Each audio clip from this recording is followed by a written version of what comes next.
Preview.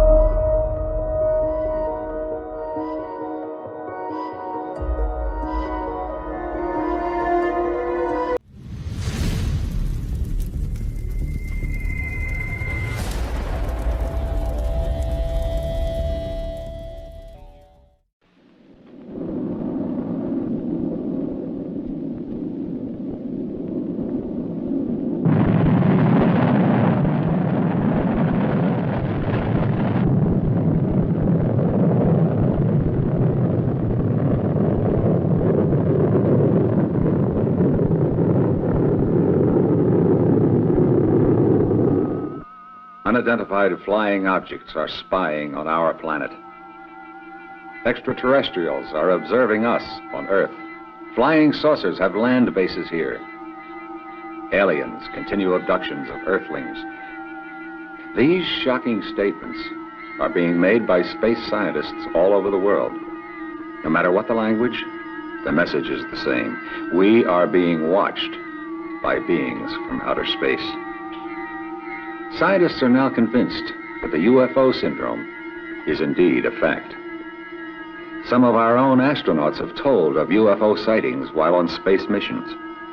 But their motion pictures, still photos, and even direct transmissions to mission control have either been censored or completely suppressed.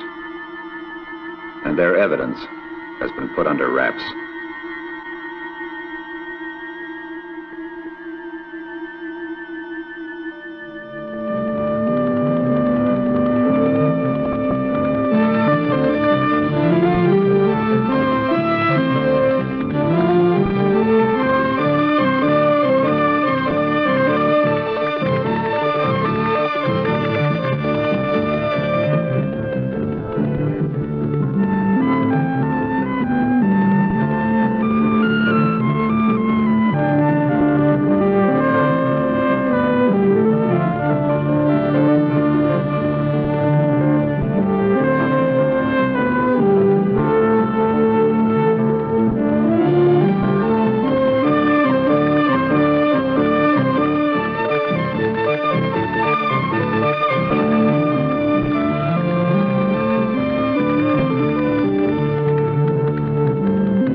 One of the most amazing close encounters recently revealed by U.S. and Soviet scientists involves our first mission to the moon. Astronauts Armstrong, Aldrin, and Collins were not there alone.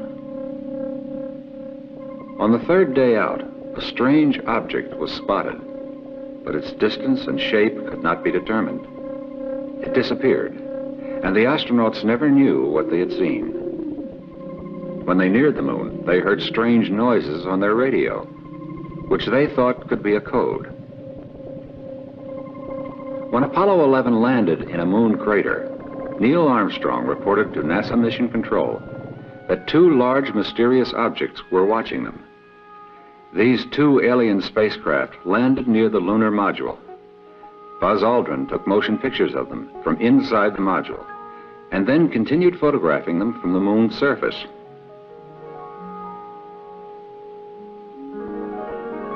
The aliens took off shortly after Armstrong and Aldrin stepped onto the moon.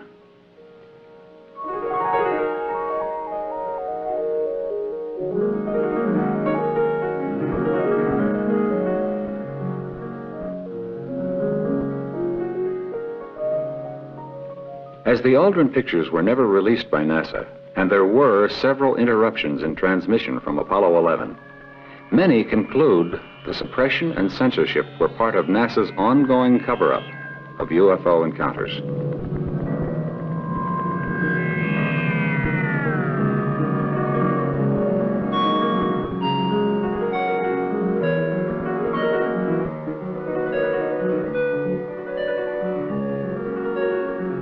Despite government's secretive attitude and the playing down of all reports, ufologists have continued their investigations with fervor.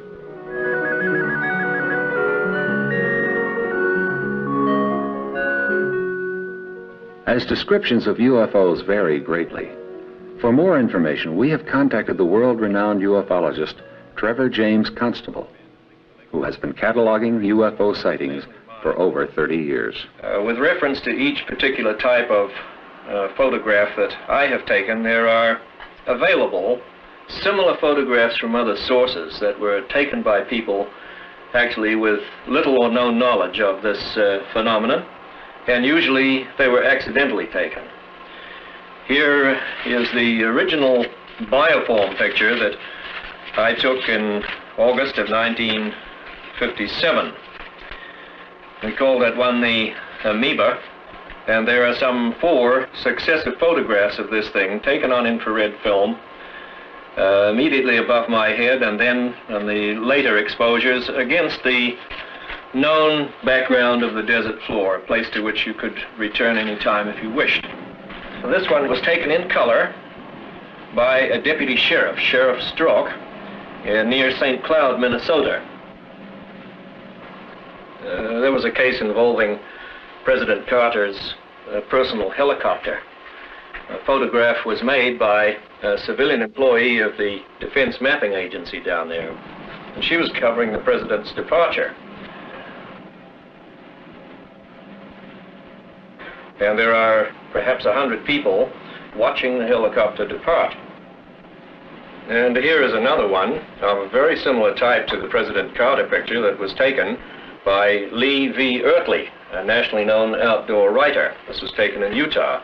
Again, the object was invisible when photographed. Here's one that was taken by me above the top of Mount Wilson in 1961, 4,000 feet in the air, just shortly after dawn. The object is of the same general type as the 2 that we've just seen. The objects in the Panama photograph involving President Carter's helicopter and the photograph taken by Lee Ertley, both of these would, to my evaluation, be manned objects or intelligently constructed objects, because it's obvious from the images that force fields of extreme strength are being employed in the propulsion of the disc or discoidal vehicle that appears in there. The picture tells you that this is something that is engineered rather than biological. Here's a bioform taken by Richard Toronto in Vallejo, California, taking a number of photographs of these amoebic-type space critters. Here is a photograph of the late George Van Tassel, very well known in UFO research. When this photograph was taken, was addressing a throng of some 2,000 people. The object above his head was not seen by anybody present. High-speed infrared film did make it apparent. These objects are appearing not only in Panama or over the Utah desert or in California, they're everywhere. For example, recently here in January of 1979, there was a tremendous controversy erupted over some sightings in New Zealand, in the New Zealand area. The clippings are here, and they involve pronouncements about these incidents by purported experts. In fact, the newspapers refer to them as experts. Well, there are no experts in this field. There are only people whose level of ignorance varies. And this is characteristic of much that has gone on since this whole thing broke in on the world. Astronomers and people like this who have some authority and standing immediately jump in with negative opinions over things on which they're not fully informed. All these things involve to some degree the activities of governments. And of course the role of our own government in maintaining secrecy on these things is itself a subject of considerable controversy. San Diego, California UFO researcher Timothy Shanks verifies extensive investigations by many governments, even though most will not acknowledge the existence of UFOs. Work in Europe, they are taking it a lot more seriously than here. The Netherlands, Brazil is also, England is experiencing a lot of sightings. All over the world, yes, Japan is interested. The USSR is very much interested. Venezuela, Argentina, Mexico, Brazil, Norway, Sweden, the Philippines, Chile, France, and Grenada. All of these people do officially state that flying saucers do exist, and some of them go even further and say they believe that they come from other worlds. A country that does not believe in the existence of UFOs is a country of deep sleepers. For instance, America, Russia, and England have studied UFOs for a number of years, and I think they have amassed sufficient information to know of their existence.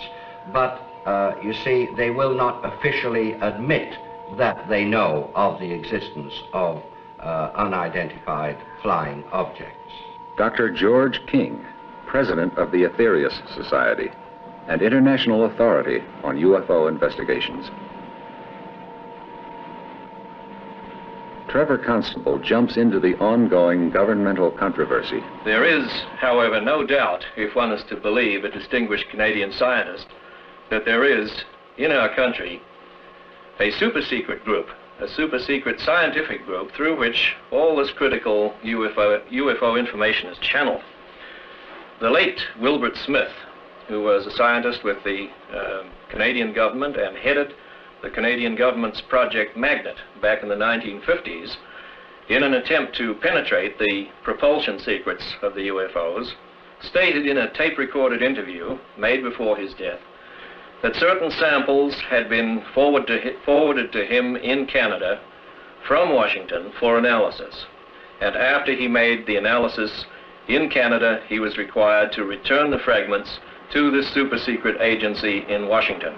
And he specifically stated that the agency was higher than the CIA.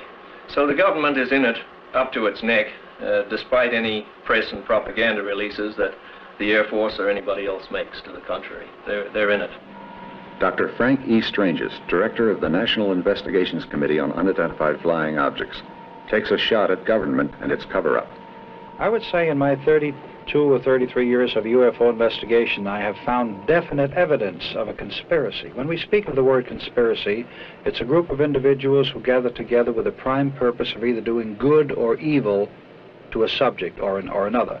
As far as UFO conspiracy is concerned, yes, there are forces at work to squelch all valid UFO material. The United Nations has gone on record as saying that they would favor open hearings, open investigation, but the first nation to object was the United States, and this is rather comical. However, the United States Air Force still contends that UFOs do not pose any threat against the security of the United States, nor does it represent any more advanced technology other than we can meet. Man's vanity leads him to believe that he is the only intelligence in the universe, but there has to be something else out there. Too many hard facts lead to the conclusion that we are not alone, and some of us are being contacted by other intelligent forces. Dr. King tells of his personal encounter. It was an amazing happening. It's something which really did affect me very, very greatly. I became aware of a presence standing beside me. I did see Jesus physically. He was tall, he wore a robe which had a strange iridescent quality about it. It kind of shone in the light, not like a phosphorescent article does, but in a rather unexplainable way to me. The whole figure made so much light that I could plainly see his face and his features. Beneath the robe, which was divided in the front, I could see that he had a purple belt, and in this purple belt there were some jewels. They seemed to glow from within. In his hand he had a small wand-like instrument.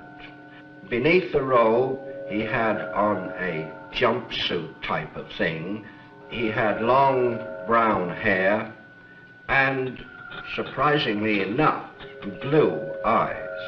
He was tanned a golden brown color, as though he had been subjected to infrared bombardment, had been in the sunlight an awful lot.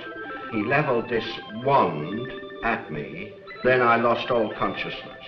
When the Master Jesus departed, he moved over to the side of me, and it was then that I regained consciousness. I saw a vehicle somewhat similar to this one here, this model here, a flying saucer, a scout patrol vessel, and it came down and hovered a few feet above the earth. I'm not sure how many feet, because I kind of saw the bottom of it, and I saw the three little domes on the bottom, and I saw a bright green ray, very, very bright green ray, come from the bottom of the saucer like this, and Jesus stepped to one side into the ray and he disappeared. I believe he was taken up into the craft in that way, because I saw this craft move through the heavens and join two more craft which had been hovering there during the whole experience.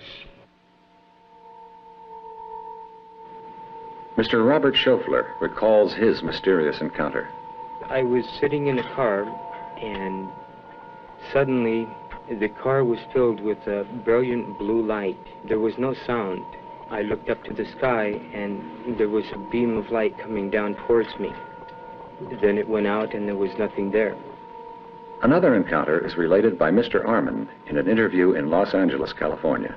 And then I jumped up and stood in front of the tent, and a blue one flashed across the side of the mountain. Another one came over the top and lit up about 3 acres. And I turned to him, I says, "Joe, did you see that?" And he had his head covered up. And I went to shake him. And he says, "I'm asleep, leave me alone, leave me alone." And just then our campsite lit up as bright as day, and we blanked out. This photo was taken in Nanking by a Chinese soldier. An oil company employee was taking pictures from a drilling rig in Indonesia when he saw an object in the sky accelerating toward him. With one shot left, he took this photo just before it veered off. Photographic evidence of unidentified flying objects has come from all over the world. In June 1966, about 30 miles north of Albuquerque, New Mexico, this manned spacecraft was captured on film by leading UFO photographer Paul Villa. 3 years earlier, Villa shot this UFO as it passed over his head just above the trees, close enough for him to feel its heat. The saucer flipped on its edge, its lower half rotating. Then it traveled sideways while moving up and down. The ship hovered for some time. Mr. Villa estimated its size to be between 160 and 170 feet in diameter. This sighting covered a 5-minute time span. This photo was snapped near the Sandia Indian Pueblo. The angle at which the picture was taken gives the craft a cigar-shaped appearance, but in fact, it was disc-shaped. Robert Rinker, a field technician at the Chalk Mountain Laboratory in Colorado, unsuspectingly caught this UFO on film. He doesn't recall seeing it at the time the picture was taken, but did hear motor noises he attributed to a snowmobile. This impressive picture was taken by scientist Dr. Daniel W. Fry. This amoeba-type object is similar to those seen and photographed over Sydney, Australia. This was taken in the desert near Albuquerque, New Mexico on April 18th, 1965. 5 hours later, in the same area, a second craft was visible for a few seconds. Flares used in a New Jersey civil defense test attracted this UFO. George Adamski shot this near Mount Palomar Observatory in Southern California. This was taken by Dr. Daniel Fry in Riverside, California. Observers from other worlds, intruders from other galaxies. However we describe them, the irrefutable facts are there. Something from somewhere has come. And through the development of the camera, the introduction of infrared photography, refined radar and sonar devices, laser technology, and many other scientific advancements, investigators have been given the tools needed to obtain tangible proof of their existence. One such investigator is Wendell C. Stevens, a retired U.S. Air Force Lieutenant Colonel. I was laying on a lounge chair in the backyard of my home, looking towards the Catalinas, and I was watching 2 jet fighters flying by, and as I was looking for them, ranging my eyes, I saw 2 little lens-shaped objects far beyond the jets, flying in a wobbling motion like a penny falling down in the last stages of falling down, one behind the other, and every time they'd turn in the sunlight, they would glint, one after the other, and they continued in a straight line until they disappeared beyond the Rincon Mountains to the east. Was there another encounter? The second time was at night. A friend had just left my house going across town, and he was up on the northwest side near Fort Lowell and First Avenue, and he stopped his car and gone to a telephone booth to call me and say, you know those things we were talking about? I think one is going over town right now. And I laid down the phone and went out to look, and sure enough, there was a soft, luminous orange ball coming from the direction that he told me to look in. And it came almost directly over my head. And it was still approaching, and I ran back in. I told him, yeah, I see it. I'm going to go back outside. He said, wait a minute, there's another one right behind it. So I watched that, and then I watched another, and after the third one, I went back in. I said, yeah, there's quite a few. There's still more coming, and 8 of them passed over, one behind the other, about 30 degrees of arc apart. This is one of the earliest known photographs of a UFO. It was discovered in old harbor records in Oslo, Norway, and is dated July 27th, 1907. Fatima, Portugal, 1917. 12,000 people saw this huge UFO, which was photographed by a local newsman. This photo has been published countless times. It was taken in Washington, D.C. on July 29, 1952, of a large cluster of UFOs surrounding the Capitol building dome.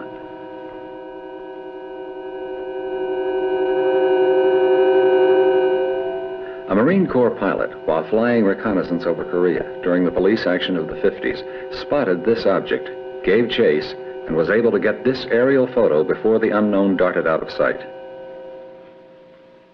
This was shot by an 11-year-old boy in Japan in 1976 and declared authentic by experts.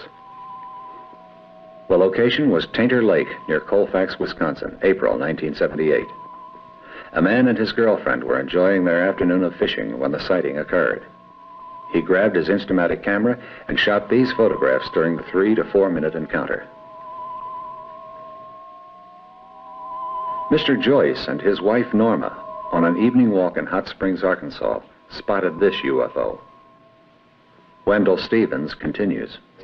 I had some contact with witnesses in Alaska when I was on a military assignment up there.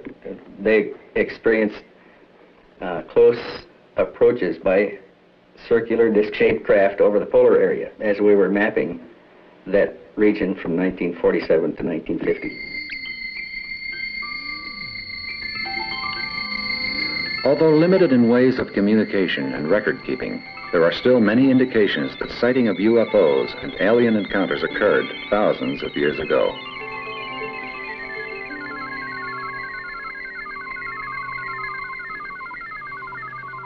Over 15 centuries ago, these drawings were made in the Magda Caves high in the Alps, recording an encounter with a spacecraft.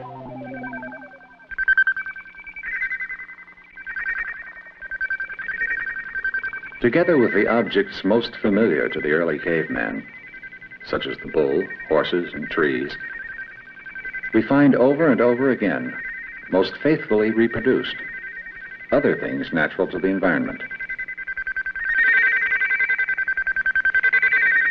Flying discs and cigar-shaped objects that are simply known on Earth today as UFOs.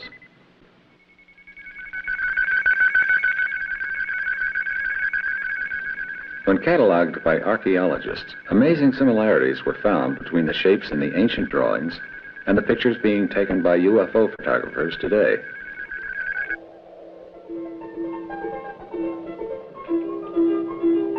If you were to travel south from Lima along the coast of Peru, with the Pacific Ocean on your right and the Andes on your left, you would soon arrive at Nazca, a small, modest agricultural community of hard-working descendants of the pre-Incan Indians.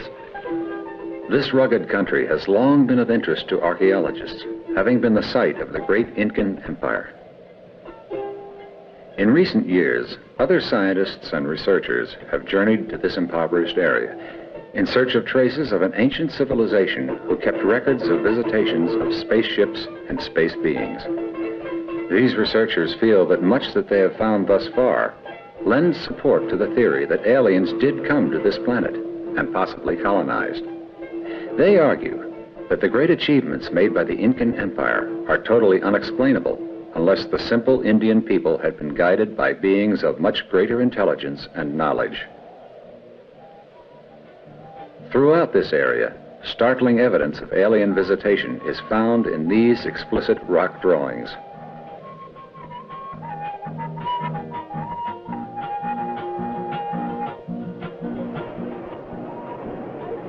Modern Swiss writer Erich von Däniken, in Chariots of the Gods, advances the notion that some 30 to 50,000 years ago, visitors from another star system not only landed on Earth, but interbred with the ancient Indians living in the area, leading to the interesting possibility that the present-day Nazcans are the descendants of those alien visitors of the past.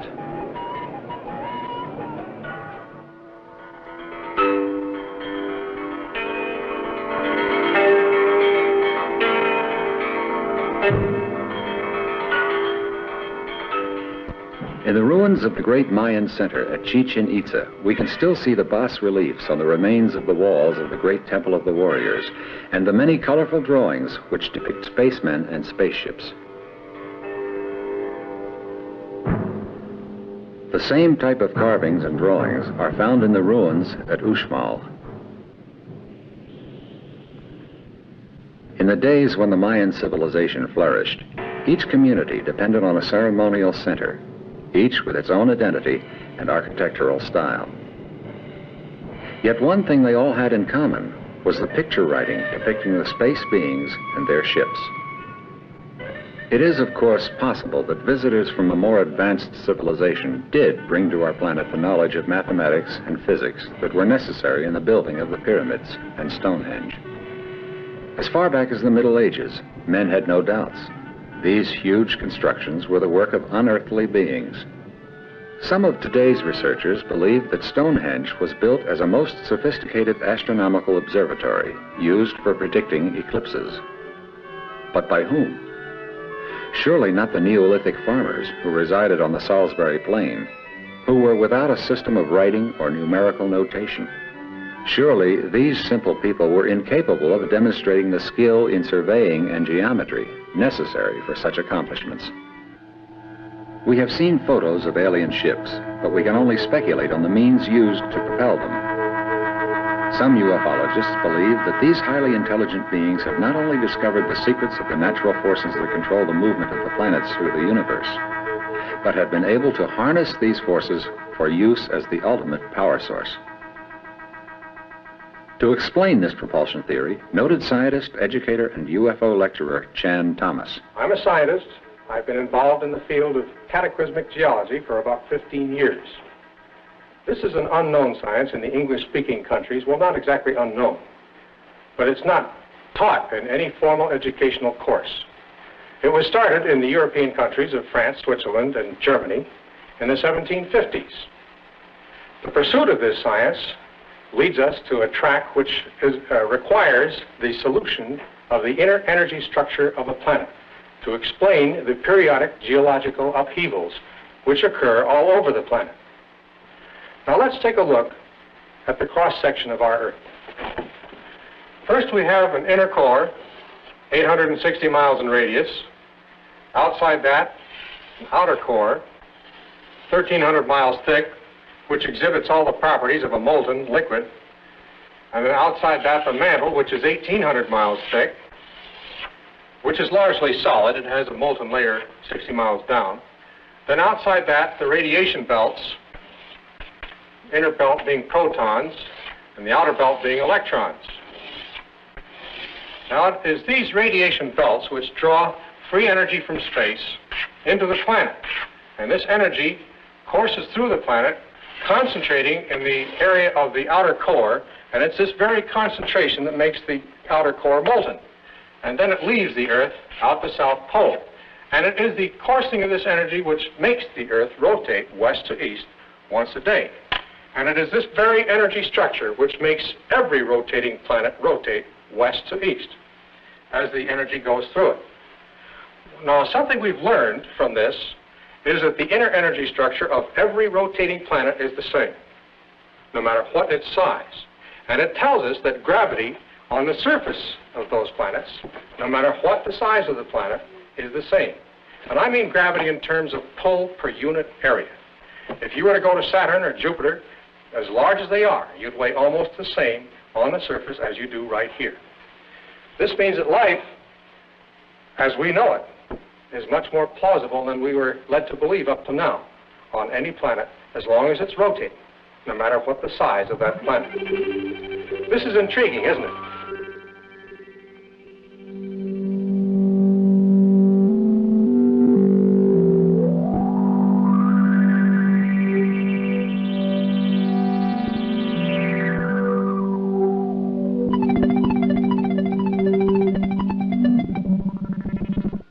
In a letter dated September 23, 1947, to the Commanding General of the Army Air Forces, Lieutenant General Twining of Air Materiel Command expressed the opinion that there was sufficient substance in the reports of UFOs to warrant a detailed study.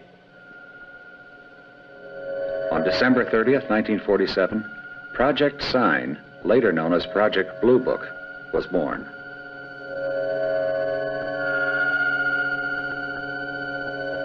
In 1956, Dr. J. Allen Hynek, astronomy professor at Ohio State University, an astronomical consultant to Project Sign and Project Blue Book, went to the Smithsonian Institute and convinced them to establish a satellite tracking network to obtain information on UFOs. Since 1975, a series of science workshops has examined two questions. Does extraterrestrial intelligent life exist? And if it does, how can it be detected? The workshop activities were part of a feasibility study on the search for extraterrestrial intelligence, better known by the acronym SETI, or SETI. This study was conducted by the NASA Ames Research Center. Thomas Miller offers his theory on propulsion. They do fly interstellarly. However, they do not fly in the same manner that the rocket ships fly or blast off from Earth as we know it. They use the electromagnetic lines of force which permeate the universal substance of this galaxy. The brothers on the other planets have evolved much more rapidly than the people on the Earth.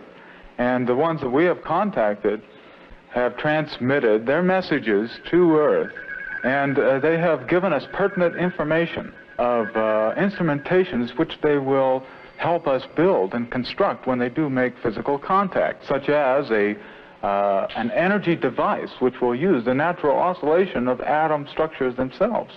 We will be taught how to arrange the vibrancy of the atoms to extract natural energy emanations from the very atom substances and siphon them off into power stations. And it will be a free type of energy. Mr. Carl Anderson, an employee of the U.S. Navy in Long Beach, California, one of the many people who claim to have been abducted by aliens, describes propulsion systems as explained to him by his abductors. Space people describe how the ship was propelled. Yes, they told me all about the propulsion of the ship. In fact, they told me that the interplanetary spacecraft are what we've come to call flying saucers, and they told me that the craft was essentially a flying electrical motor. The field coil turning in one direction, the rotor or the armature going in the opposite direction, propelled by a power in the center, such as a battery, of a type which we're not familiar with. They told me that when these two counter-rotating sources revolve to a speed relative to the Earth as it turns in its axis, in relation to its mass, that it becomes weightless due to the fact that the electromagnetic lines of force thrown off by the craft repel the magnetic lines of force that the Earth create, and thus propel it away from the Earth's surface. Now, by reverse polarity, this can be made to attract and thus pull back toward the planet again. By neutralizing this effect between the attraction and the repelling force, this is how they are known to hover in one spot. Dr. King is in closer agreement with Mr. Thomas. We have the large mother craft. These can be tremendous size. They have a capability of, shall we say, tuning into natural magnetic forces which do flow very freely through this galaxy and transferring that into kinetic energy. The usual type of scout patrol vessel, like that in this little model here, which, by the way, is made exactly to scale. This is a model of a scout patrol vessel, which is about 32.5 feet in diameter. Now, this vessel here has three propulsion units. One I won't mention at this time, it's too complex. The other, again, it's capable of tuning into the natural flow of forces throughout the universe. But the third one is very interesting. As these vehicles operate for the most part quite near to a planetary mass, such as Earth or another planet, they're able to reverse the flow of gravity. The space people know, by the way, that gravity has two poles, rather like a magnet. A magnet has a north and a south pole. Gravity has a positive and negative pole. And they're able to reverse the flow of this gravity so that a planetary mass can repel the vehicle or attract it. This is often the reason why some scout patrol vessels fly in a rather, shall we say, erratic manner. This is an artist's impression of the third satellite. On the top, there is a huge crystalline dome for collecting the sun's energies. At the bottom, there's a power matrix for transmitting the sun's energies after they have been conditioned by the enormous crystals within the craft. This next drawing gives you a rough idea of the position of the third satellite. You see the impression of the sun, the energy is being collected by the dome at the top and transmitted to Earth through the power matrix at the bottom. This alien was photographed in Milan, Italy, before the shouts of other witnesses frightened it away. These alien figures became visible only after the film was developed. Sir Cedric Allingham, former RAF pilot, photographed this giant alien in Scotland. In 1973, a family, while traveling near Mexico City, encountered this strange object. They fled the scene after getting these photos, which have been declared genuine by Robert Padilla, Special Service Director of Kodak, Mexico. Near Rio de Janeiro on October 8, 1977, Antonio La Rubia, a bus driver, walked to a large field near his home to wait for his ride to work.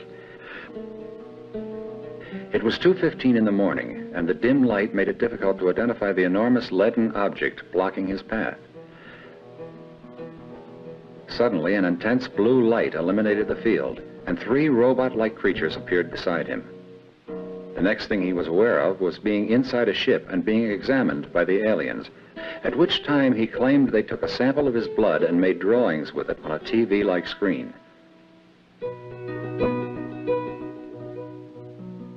The next thing he knew, the spacecraft had disappeared and he was standing in front of the bus terminal where he worked.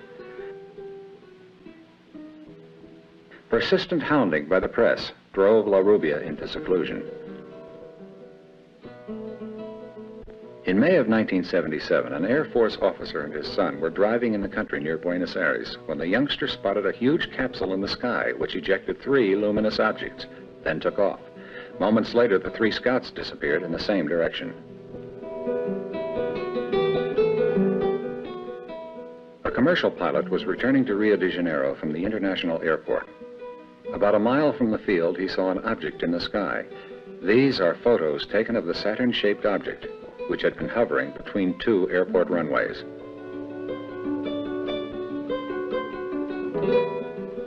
A young architect in Maldonado, Uruguay, was driving home when bright light flashed in the sky and he saw this silvery object.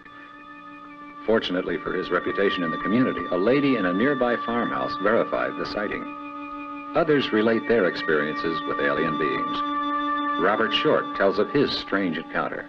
My first encounter was in October 1958 with what I claim to be an extraterrestrial being that I've since found out comes from the planet we call Saturn in our solar system. It was, to me at the time, a very frightening experience. The being said to me, "We have come down to make an adjustment in the power of our craft. We will see you at a future time." Mr. Robert Schofler. I found myself going to Orcas Island in Washington, Key West in Florida, Palenque and Chichen Itza on the Yucatan, Teotihuacan at Mexico City. And each of these places, I met beings. They would come up to me and know who I was, not by name, but why I was there, and they had similar purposes. Doctors King and Stranges disagree. All the people in this solar system are friendly disposed towards Earth, and they are very, very advanced people. But there are other people in other parts of, well, not only this galaxy, but galaxies beyond this, that have not been friendly. In fact, the solar system has been attacked by outside forces in the last few years. And in order to repel these forces, there was something which we might call a galactic war. UFOs have had this Earth under surveillance for many thousands of years, and if they were going to attack or cause the human race any problems, they would have done so a long time ago. But there have been a few cases where some cattle and some people have even suffered because of so-called negative saucers. Someone said if these are intelligent beings from outer space, they couldn't be too intelligent if they're visiting the planet Earth. But on the other hand, I believe that we have been a source of, shall we say, potential threat, because as one scientist put it, we can take and set the atmosphere on fire with hydrogen devices, and this could cause the planet Earth to be completely destroyed by fire, and in so doing, it could disturb the other planets in our solar system. Mr. Thomas Miller. They will be landing very soon as the Earthman receives the Space Brothers in an open and receptive way where they would lay down their hatreds, because the Space Brothers bring a whole new way of life which will restructure society as a whole. We will start to tear down the various prejudices which we have had against life on other planets and life in other worlds. Chan Thomas discusses solar energy. Let's take a look at what would happen were we to build a model of this. You know, this is a pretty good space vehicle. Oh, yes, it's limited, to be sure. It only orbits and rotates. But it's been doing a pretty good job for almost 5 billion years of just orbiting and just rotating. Well, let's build a model which we can control more than nature controls a planet. And let's build an inner core which, instead of being solid, is hollow. And let's build an outer core around it, which we'll call the shell of this model. And let's leave off the mantle, because planets, when they're born, don't have any mantles. Our mantle has grown on it since it was born.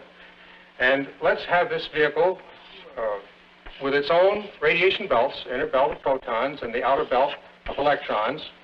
And these actually form donut lenses, as I like to call them, to draw free energy from space into this model, and it courses around the inner core. Now, with the polar structure, unlike that of planet, first with one north pole, as any planet has, but 3 south poles instead of 1 south pole on our model.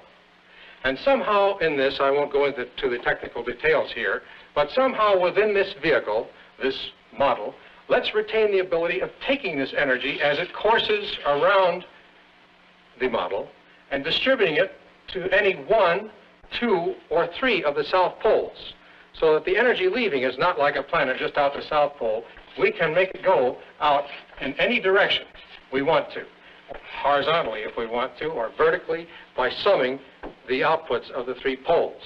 What we have done here is to build a freely navigating planet. And we can build it to any size we want, small, large, and we find that the larger we build it, the easier it is to build it. In essence, what we've done is to build a vehicle which will do everything that these UFOs are supposed to be doing, as claimed by the people who have seen them. Well, what about UFOs? I really don't care whether they exist or not. I think the problem is to build one. Let's get on with the business of building these vehicles. And if the UFOs are there, we'll join them. And if they're not there, look how far ahead we'll be.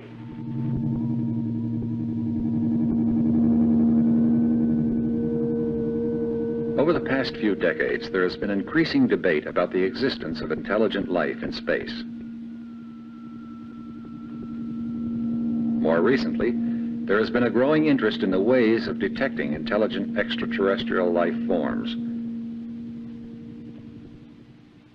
In a letter dated September 23, 1947, to the Commanding General of the Army Air Forces, Lieutenant General Twining of Air Materiel Command expressed the opinion that there was sufficient substance in the reports of UFOs to warrant a detailed study. On December 30th, 1947, Project Sign, later known as Project Blue Book, was born.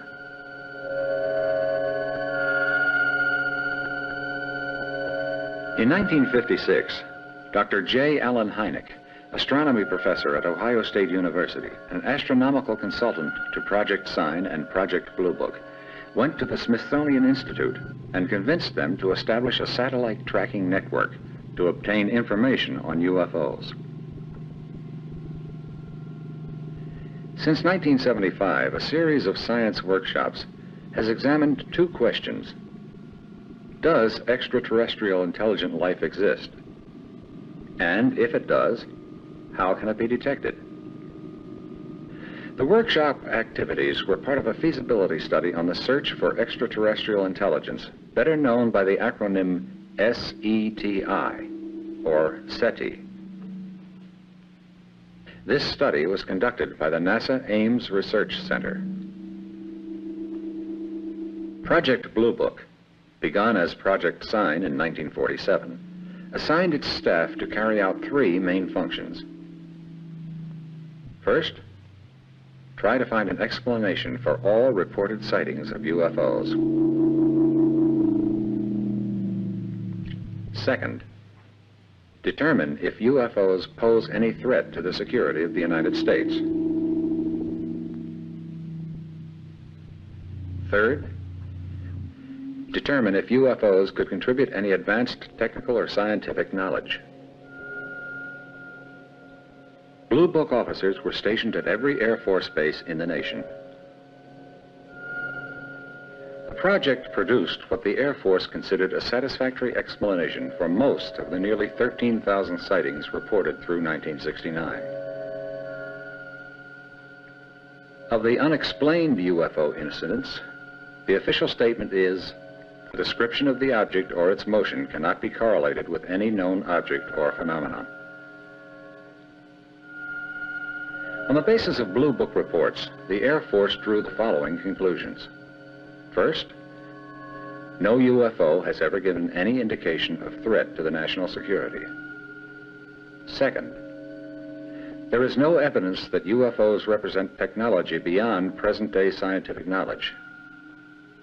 Third, there is no evidence that any UFOs are extraterrestrial vehicles.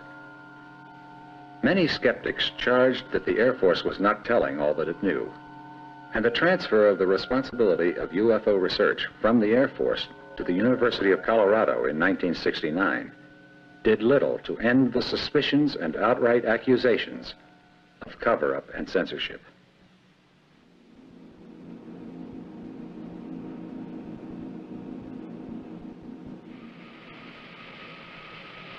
It is interesting to note that while the Air Force was in charge of the UFO investigations, they spent U.S. tax dollars quite freely, employing top scientists, the FBI, the CIA, and many special armed forces investigators. For nearly 30 years, the Air Force kept its files classified. But now, with the release of the Project Blue Book reports to the public, you can read for yourselves the actual interviews, reports, and transcribed conversations of witnesses to UFO activity, and draw your own conclusions. UFOlogists now agree we must turn to the scientific community, not the military, for UFO investigations. Scientists differ in their speculations as to the kind of life forms which may exist in outer space. The Soviets seem committed to the idea that it would be essentially the same kind of life as exists here on Earth, from bacteria to man. In Western scientific circles, many possibilities are explored. Life based on ammonia, or even inorganic compounds. All over the world, researchers are simulating the conditions of other planets in the laboratory in order to see if bacteria and other simple organisms can survive. In many cases, the Earth bacteria has shown remarkable endurance and adaptability. Mineralogists, physicists, and biologists are hard at work studying meteorites, as they are the only extraterrestrial bodies available. The proof of the existence of organic substances in meteorites would support the existence of life outside the Earth.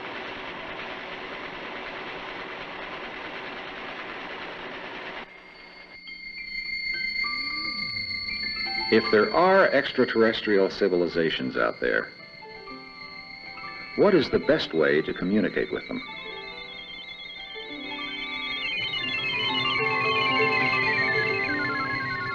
With our present technology, we can only hope the radio signals we are beaming into the galaxy will be heard and answered. Some say we have been heard, and that UFOs are explorers who have come to study the source of the transmissions. During the last solar eclipse of the 20th century, Dr. Halldór Hallsson, a local dentist, took several photos from his vantage point on the beach in Iceland. He did not know until his film was processed that he had photographed this UFO. A few miles down the beach, Mr. K.G. Jensen of Germany was there to record the historic eclipse. Jensen did, however, notice the UFO and deliberately photographed it. Several other people reported seeing the UFO that day.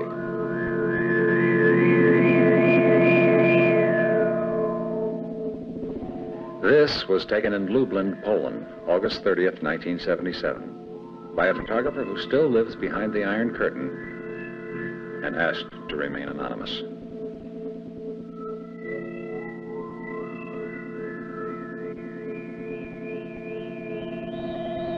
Patricia Monin tells her story. It was January 1977. As we came to the station where my father is a customs officer, when we came upon this thing which sat motionless in the sky.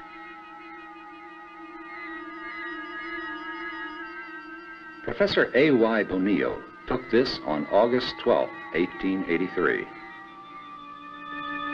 Millions of light years separate us from other galaxies. So even though the thought of interplanetary travel is most appealing to the human imagination, it is not possible with our present technology. However, there could be civilizations in the universe that are far more advanced than we are, that have developed not only the means for communication, but also the means of interplanetary transportation. Mr. Woody Atkins deliberately set out to photograph UFOs reported in the vicinity of Lawrence, South Carolina on January 31st, 1978. He had 2 cameras, both equipped with ultraviolet filters. The 2 rolls of film were sent to different labs for processing. The original slides from roll 1 were lost, but fortunately the originals were returned on the second roll, and they were computer enhanced. These are the results of that procedure. Notice the amoeba-like appearance of the object after being examined by the computer. This particular form of UFO has been the subject of great study by Trevor James Constable, pioneer UFO investigator. Amongst the things that I've discovered, I feel that the most important is the establishment of 2 main classes of these objects. In other words, the introduction of what I consider to be the first qualitative element in the whole subject. This is the division of these multiform phenomena into 2 main separate divisions. On the left, the most commonly accepted and commonly recognized bracket of phenomena, those objects that appear to be structured ships capable of interplanetary space flight or flight even beyond that. In other words, high-performance craft. And on the right, in the other main bracket, living organisms that are native to our atmosphere and which represent a whole new branch of biology and indeed a complete biological revolution. And I'm the individual who first extensively photographed this level of life, although it has been sporadically photographed through the years, accidentally photographed by many people. And these days, even Kenneth Arnold, the man who first put the term flying saucers into the English language, he himself now accepts that these atmospheric fauna, for want of a better term, I call them the critters, that they constitute a very substantial body of the totality of what we now call UFOs. The crucial thing was the use of infrared film that is sensitive to heat as well as to light. And this simple substance, which has been in existence for, at least 75 years, it's the principles of sensitizing film to react to heat have been known for at least that long, enables you to double the size of the window with which you look at the universe. It's a very simple concept. If I use this playing card here, for example, to represent the size of the window that the human eye has on reality, with violet at this end and red at that, then that is the foundation of our conceptions of the universe and life and of UFOs. If you take infrared film, what that does, without your necessarily seeing it, is increase the size of the window until it is that big. And so you're seeing almost twice what the unaided human eye sees. And this, over a long period of years, has yielded, I would say, the largest single body of evidence gathered by one person as to the nature of these things that's in existence.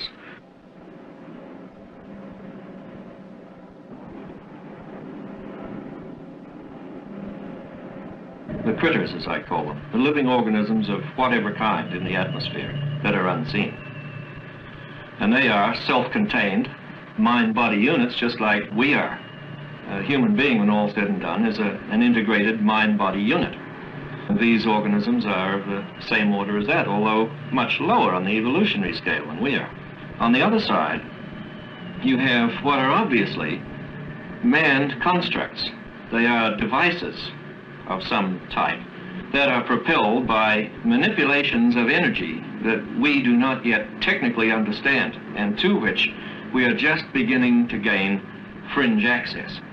But the two aspects of UFOs, the critters on one hand and the craft on the other, each of which have to be given equal value in an objective investigation, these two things are mutually confused because the energy form involved is the same.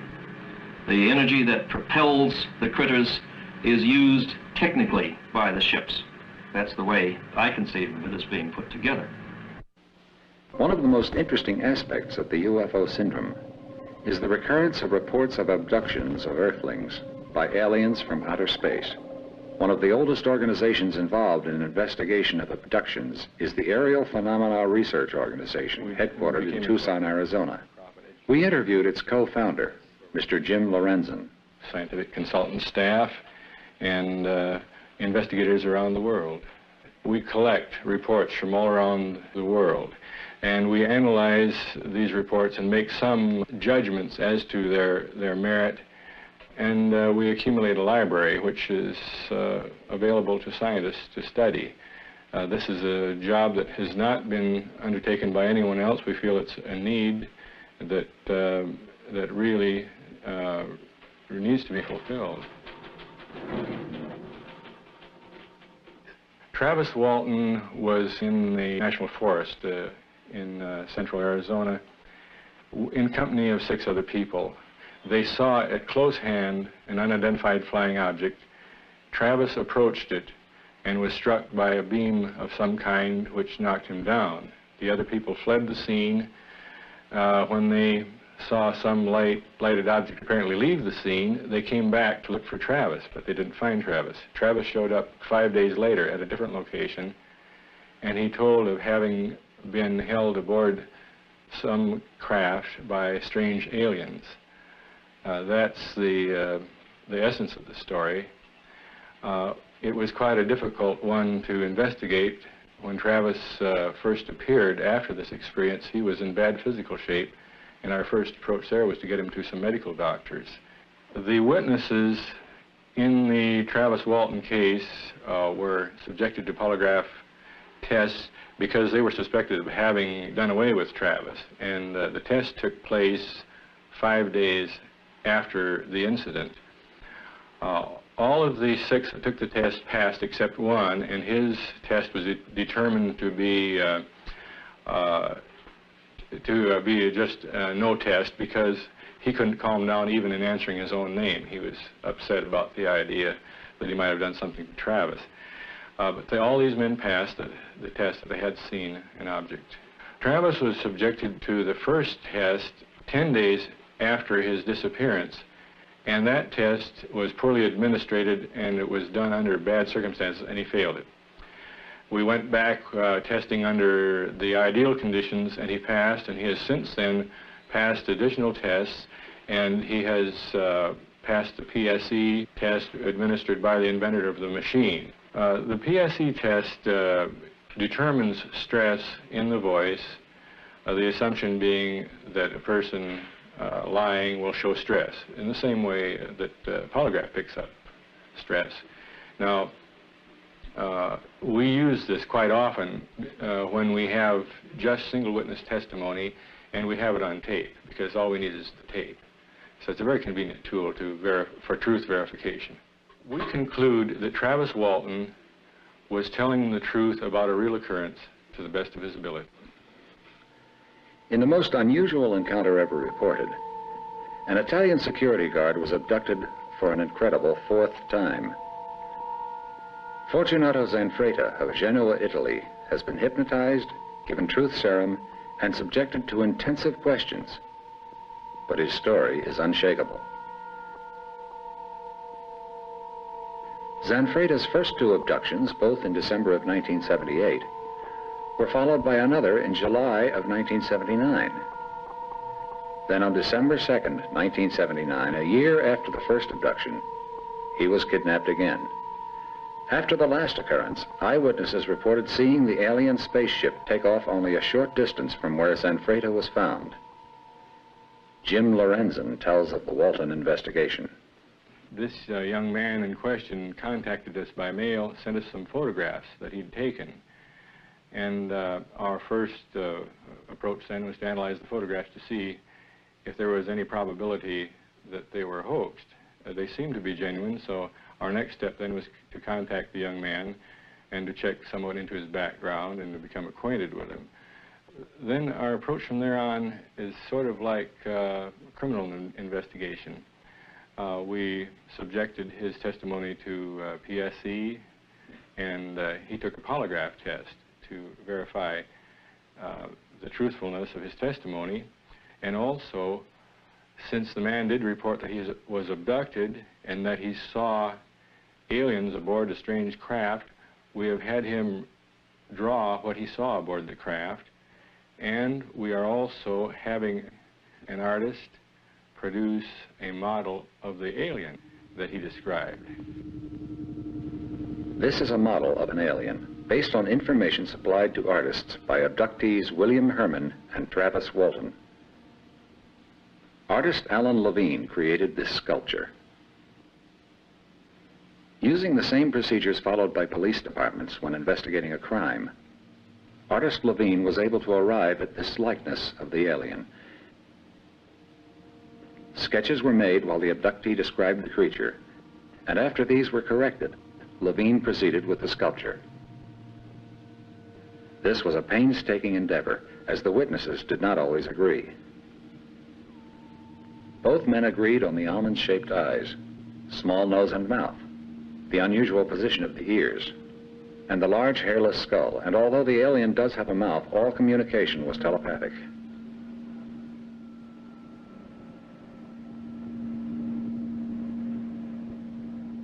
We try not to coach the witnesses in any manner by facial expression, because we find, for instance, that quite often the subject of some kind of an encounter is looking to us for answers and is trying to please us. So we have to avoid that part in order to get an objective report.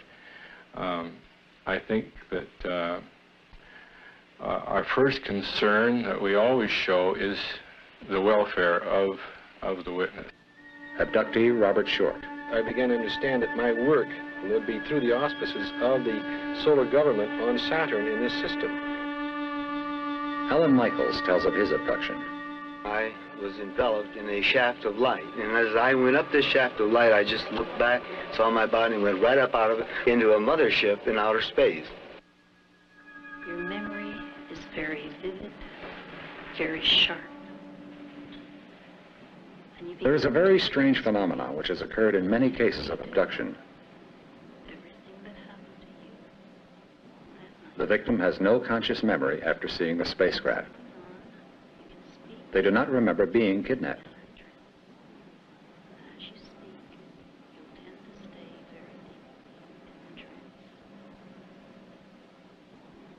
Vicki Davis didn't remember being abducted until she was regressed under hypnosis by a qualified medical doctor. Her only clue to her abduction was a recurring nightmare.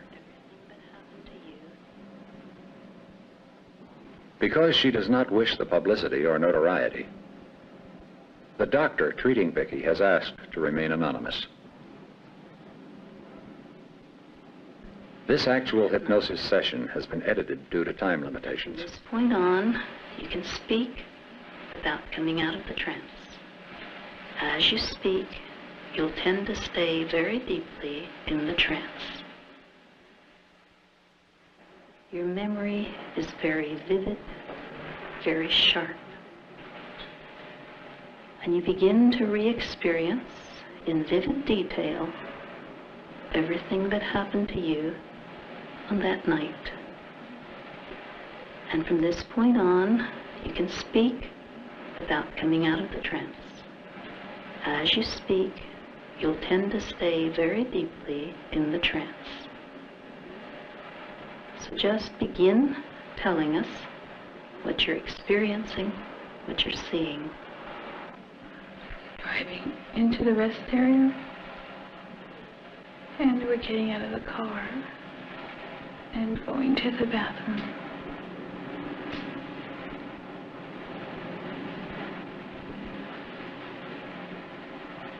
And we're looking for a phone. Why do you want a phone, Vicky? Because we've seen some type of a crash, a big light in the sky. It was terrible. And we want to call the police to tell them. Do you find a phone? There's no phone. What do you do then? My mom looks up at the pretty stars, and I look over by the entrance and see a white cloud. It's coming closer. There's specks all around. Little gold things running all around. And I'm walking towards it. I'm looking up. It's big and round.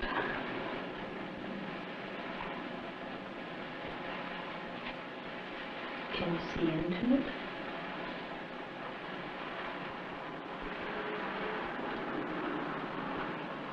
Are there windows? No. What do you see inside?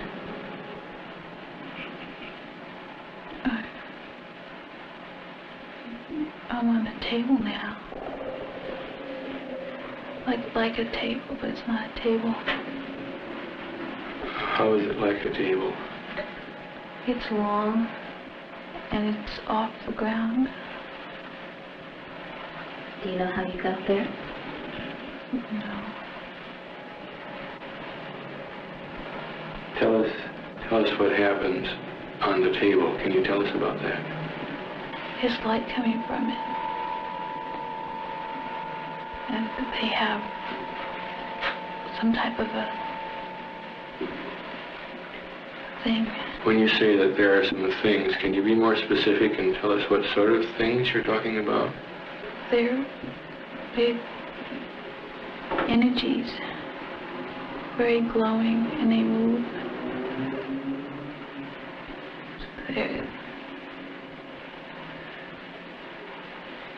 Do they have a shape that you can describe? They sort of have like a head and like arms, but they don't really have feet. And they're glowing, changing. How do they move? They just float, bob. Are there any noises coming from them?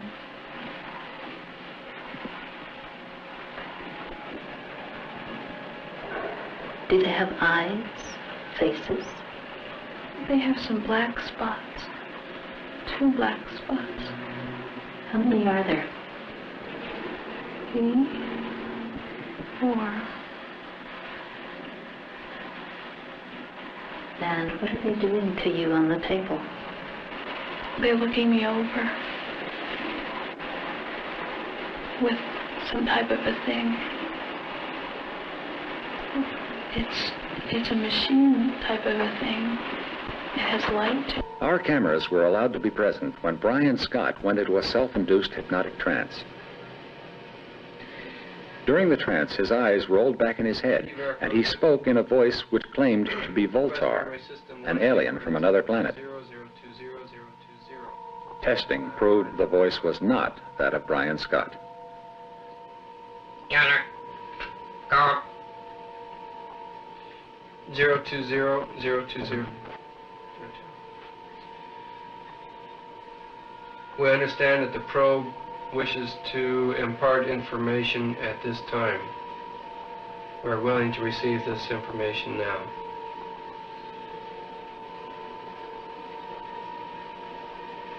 Acknowledge. Unity, transfer, Voltar. Delay factor 7. Relay open. Scanning out. Physical energy displaced.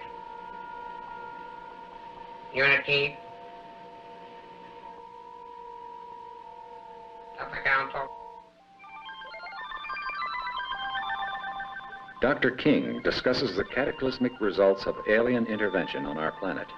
There were ancient civilizations in chronological order. Lemuria came first, and some people believe that this was where the Pacific Ocean is now, and mankind reached quite a high stage of evolution in Lemuria, so high in fact that he discovered how to split the atom. And of course, mankind being what he is, a very warlike creature, well, the result was the destruction of Lemuria. And also, the Earth at that time did flip a few degrees on its axis. Later on, we had another civilization built up again from the atomic ruins of the last, and that was Atlantis. Now, it's interesting thing about Atlantis is this, that at one time science can prove that the whole of Europe was covered with deep snow and ice, and some catastrophe happened very quickly which altered the course of the Gulf Stream so that it flowed nearer to the coast of Europe and up through and actually near the tip of the north of Scotland. Some people believe that this was a part of the continent of Atlantis going down.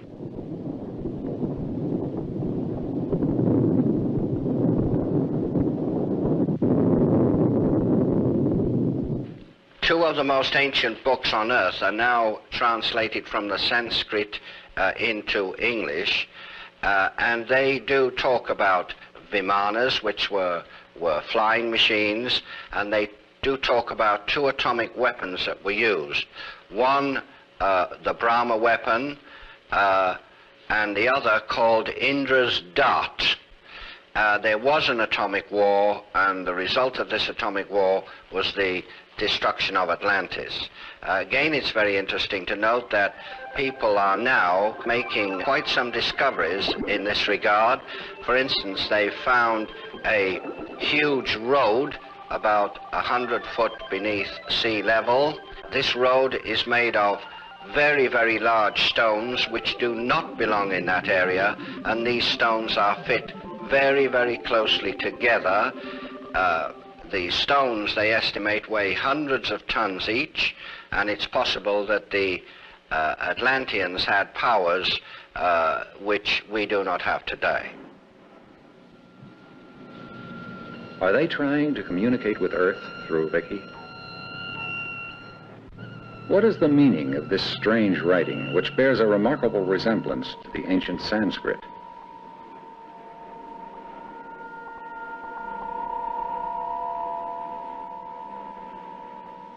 What is the meaning of Prayana?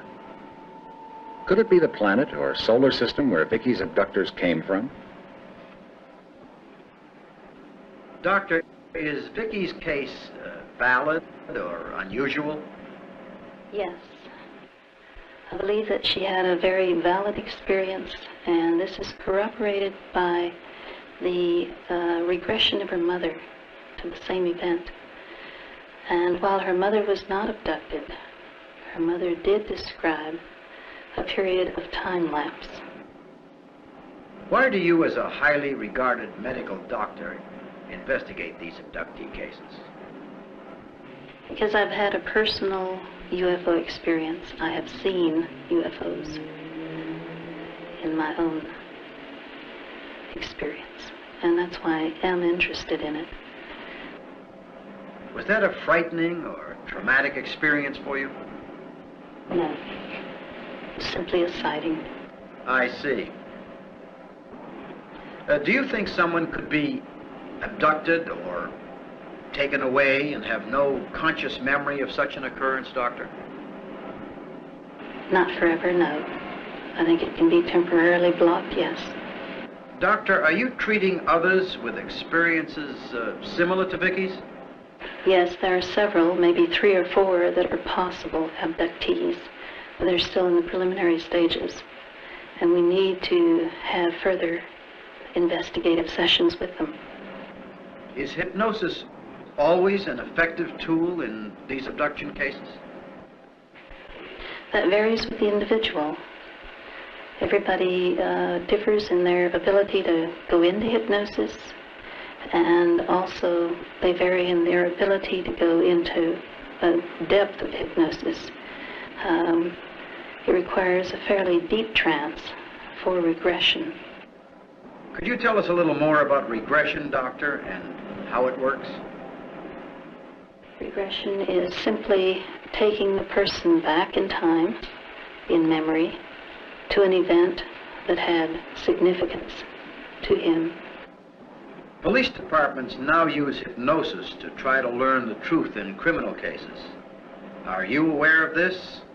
And if so, what is your opinion? Yes, I think they're using it more and more, although I question the validity of such investigations because... Dixie Yetarian has asked her opinion of the possibility of extraterrestrials visiting our planet. I wouldn't want to discount the possibility, but I have to tell you that I'm a skeptic as far as most of the claims that are made. I feel that we probably are, well, that we would have to have tremendous egos if we were to feel that we're the only life forms throughout all of the universes. But I honestly don't feel that there are very many people who have had any contact with them. Tell me, Dixie, how do you explain the fact that even under testing, the abductees' stories remain unchanged? You know, in my classes, I teach my students to go into a meditation in which they have an experience in which they go up onto a mountain and then they materialize for themselves an old man who has all knowledge, and they can ask all kinds of questions to this person. The person is actually an aspect of their own personality. And if they were to have had such an experience in a meditative state without being told first that this was an aspect of their own personality, they might think that this was an extraterrestrial being or something. It's very possible that these people are in contact with some aspect of their own personality and are just self-deluded. I honestly don't believe most of the experiences, although I have to say that most of the people I've talked with who claim such experiences are very sincere. They really believe. To those who have had these experiences, they are very real. One such person is retired Air Force Colonel James McNamara, former press advisor and public information officer to General Van Fleet with the 8th Army in Korea. He is presently involved with city government in Los Angeles, California. Colonel McNamara. During my twofold career as a radio news reporter and a military man of some 23 years of service, I've encountered a number of incidences in the field of UFOs or unidentified flying objects to honestly believe that they are here, that they are real. For example, in 1954, I'm convinced that I had a sighting of a triangular formation of flying saucers over the coast of Santa Monica. At that time, I had reason to look to the skies. I was on a street intersection in Los Angeles, some 6 or 7 miles east of the city boundary of Santa Monica, and I was surveying the skies because I had been doing radio broadcasts for some time and had been capping them with weather forecasts. Unfortunately, the weatherman had been erroneous for the past 2 or 3 days, so I was looking to the skies to see if tonight he was perhaps right in predicting April showers. Now, my gaze was captured by 3 luminous discs over the coast of Santa Monica, arranged in triangular fashion. I watched these discs for approximately a minute, and then suddenly, with intervals of 2 or 3 seconds between the disappearance of each disc, they disappeared, one followed by another, and they all went in a path of a northwesterly direction leaving no trail whatsoever behind them.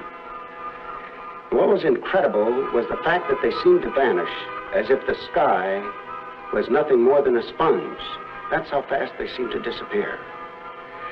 Several months later, I had the opportunity of covering a story for a magazine, Pageant Magazine, a story, the locale of which was in San Fernando Valley.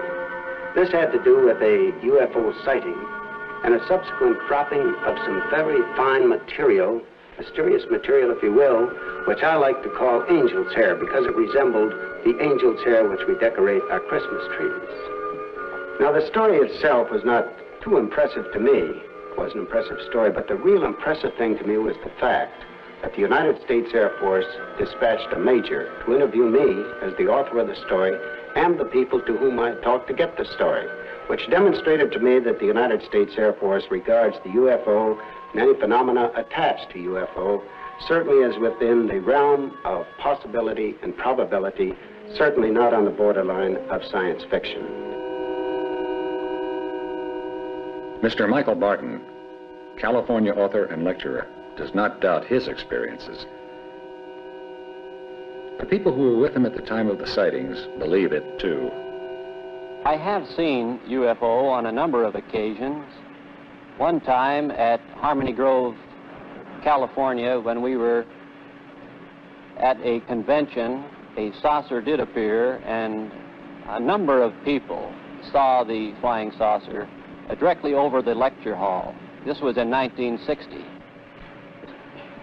Recently, as recently as July 15th, 1965, I was with a party of 6 people, and we did observe 3 UFO demonstrating their maneuvers over Lake Elsinore, California, for 3.5 hours. We observed them through binoculars.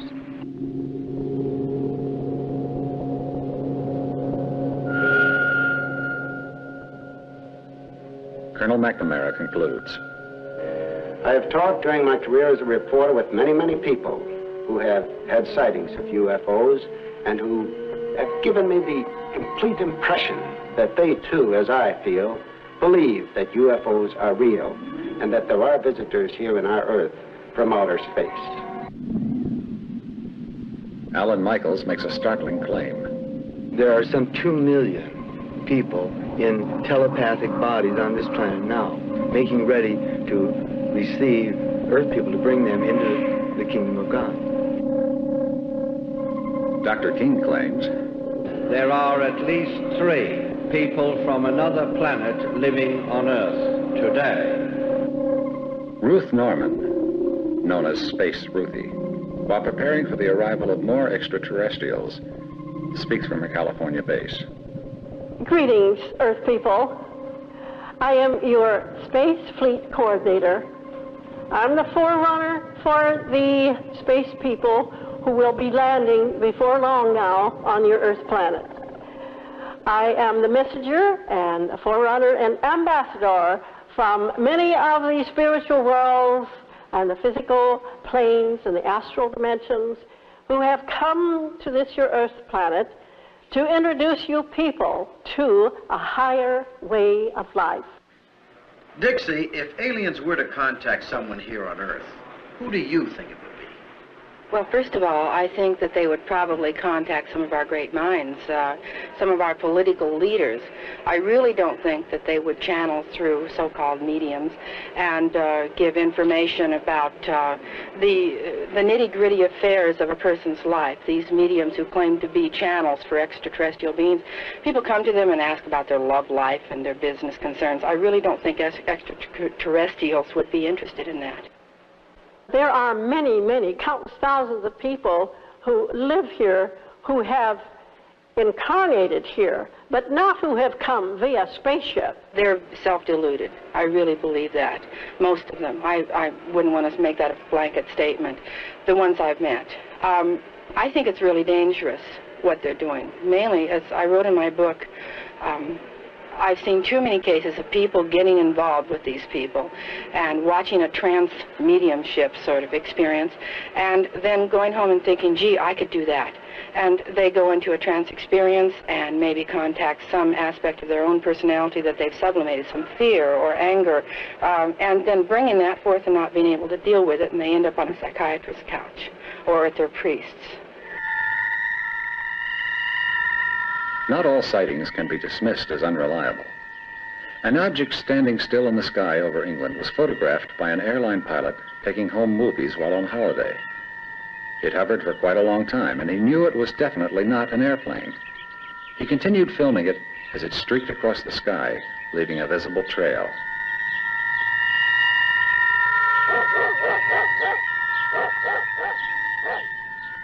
This film was turned over to the British military intelligence for examination. After extensive investigations, they were unable to identify the streaking object, and they classified it a UFO.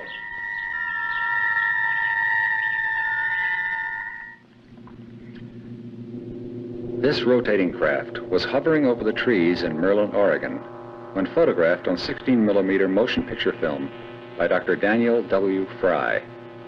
The same rotating ship was also photographed 700 miles away in Joshua Tree, California. Dr. George King.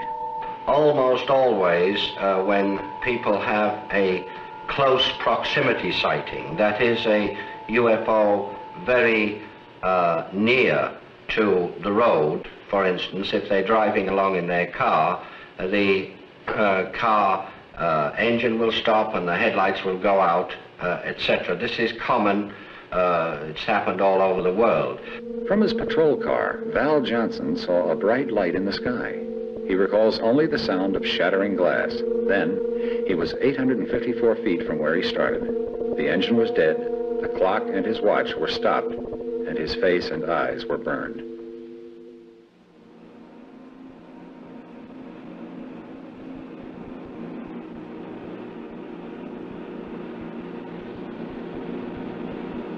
Based on the many unanswered questions facing scientists and researchers in the field of unidentified flying objects, the search for extraterrestrial intelligent life must continue.